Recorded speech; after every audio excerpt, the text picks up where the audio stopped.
Ассалаумағалейкум жігіттер, қалайсыздар? Өткенде свежный провод туралы жігіттер сұрап жатыр екен.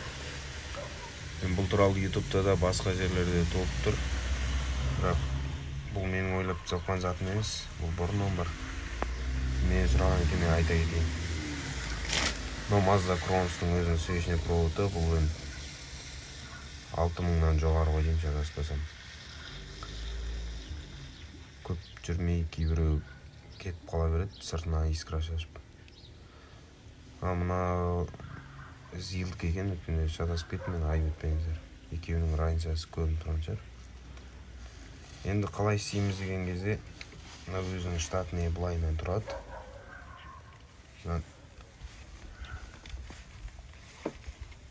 Короче, былайынан шығарып алып, алға итерсеңіз шығады. Мына қолдан мен істеп қойғам. Осылай шығарып алғаннан кейін, мынаны отвертмен көтеріп жіберсеңіз, мына былайынан түседі. Сосын мынаны кигізіп алып, мына жерге зорлық көргендей ғой, примерно көрсетеді. Сосын мына затын саламыз. Мына жерге қысып жібереміз, болды. Мынаны аламыз да, арт жағынан қаратып. Содан аламыз да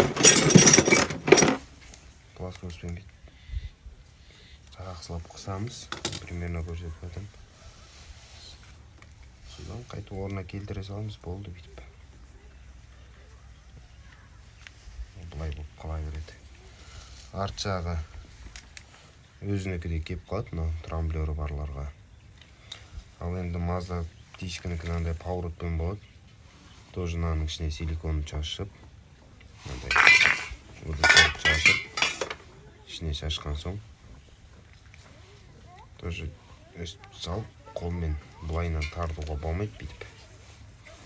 Қолмен ақырын итеріп отырып, сәл-сәл демей отырып, ішке кіргізіп жіберсіп бітті. Бір свежный провод болады. Енді 3,5 теңгеге мынау 2 машинеге жетеді.